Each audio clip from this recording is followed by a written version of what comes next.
আমরা বানাই সবকিছুই, রবি ঠাকুর, তারপরে আপনার নজরুল ইসলাম, তারপরে আর অন্যান্য যারা দামি দামি যারা আমাকে লোক আছে, যেমন বঙ্গবন্ধু আছিল তাদেরও করছি, জিয়ারও বানাইছি। এটা বানাইতে হয় মোম দিয়ে বানাইতে হয়, হাতেই সবগুলো। আমাদের কোনো ডাইস প্যাসের কাজ নাই, সব হাতে। যেমন আপনি যেটা এটা হাতে, সম্পূর্ণ হাতে করা হয়েছে। আপনি এটা তো শুধু মোম, এটার ভিতরে ওই যে মাটিগুলা দিতে হবে, মাটি দিয়ে ভরাট করবো, ভরাট করার পর এটা শুকিয়ে গেলে তারপর ঢালাই দিই, তখন ডাইসটা লাল হয়ে যাবে। লাল হয়ে গেলে ভিতরে তার মোম থাকতেছে না, যে ফাঁকা জায়গাটা থাকবে বা খালি জায়গাটা থাকবো, যে ওই জায়গাটা পিতল যে পুরানো, ওইটা দেওয়ার পর তো হয়ে গেল ঢালাই। এটা বানায় প্রায় 50-60 বছর ধরে। এই পিতলের কাজ বাংলাদেশ আগে হইতো না। আমি প্রথম কারিগরের মধ্যে, আমি প্রথম মহাজনের মধ্যে এই মুশারফ। আমরা এই দুজনেই মালটারে একবার ভাঙছি গড়ছি, হয় না। তারপর আস্তে আস্তে কাজ করতে করতে বুদ্ধি পারে না, তারপর হয়ে গেছে। পিতল মূর্তি শুরু করছে কি, আগে বিদেশিরা মাল নিত। আগে যে 100-150 বছরের মূর্তি যা ছিল ওগুলো ক্রয় করে নিত। আমরা এত আমেরিকা থেকে আইতো, জায়গা থেকে আইতো। তারপর অনেকেই আছে, যেমন যে আমেরিকান দূতাবাস থেকে লোক আসছিল।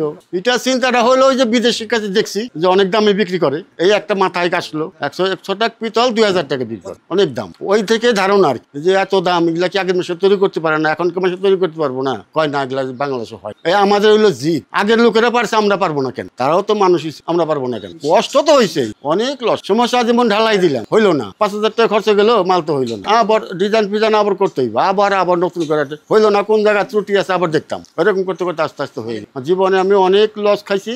লস খাওয়ার পরে এখন মাছটা যেমন ঠিক হয়েছে, আমার হাতের মাল জাদুঘরও আছে, এই যে ঢাকা জাদুঘর। আমাদের কাজটা হইলো গিয়ে এটা প্রশংসনীয়, এই যে বাংলাদেশে এই ধরনের কাজ যে হয়, এইটাই তো প্রশংসা, এইটাই আমরা প্রথম নিয়ে আসি। কঠিন কাজ মানে সবগুলো হাতে। এটা এখান দিয়ে এটা মাল ঢালার প্রসেসর কি, এখান দিয়ে যেখানে 5টা দেখেন না 6টা, এখান দিয়ে পিতল গালে এখান দিয়ে ঢালবে, এটা মোম। এটা যখন গইলা ফাঁকা হয়ে যাবো, এখানে ভিতরে মাল এটা পুরা দিতে হবে, পিতলটাও পুড়তে হবে। যে কোনো মূর্তি আপনি ছবি দিবেন, আপনাকে বানিয়ে দেওয়া। তাছাড়া ছবি ছাড়াও আমাদের মন গড়াও কিছু আছে, বানানো আছে। কারণ আজকে কাজ করি প্রায় আজকে 20-25 বছর। হ্যাঁ, যা দেখা যায় ভিন্ন ভিন্ন। একজনের মাটির কাজ করে, একজনের মমের কাজ করে, একজনের ফিনিশিং দেয়, একজন ঢালা কাজ করে, একজনের এক একদম ডিপার্টমেন্ট। ঘষা কাজ তো কঠিনই। তো কঠিন হলে অনেক সময় অনেক জায়গায় আসে না, ঘষা মেকআপ করার লাগে, তারপরে ভাঙা থাকলে ঝাইটা দেয়, ঝালে ঝালা ঘষা মেকআপ করার লাগে, বানিয়ে হয়। একটা আঙ্গুল গেল, আঙ্গুল বিরক্ত করলে পেটে বাদ যাবো না। তোমার এই ছোটো কাছে কাজ করতে আছে, এইটে মানে এটা হাতে অন্য কাজ হলে লেখাপড়া যায় না, যে চাকরি করুন, বড় সিটে যাবো তাও পারি না, এবং কি রিক্সা চালাবো তাও আমাদের ইজ্জতের ব্যাপার। এই যে আমাদের ভিতরে কাজ করতে করতে বসে থাকা। তারপরে আছে ধর্মের ব্যাপার একটু আছে, ওটা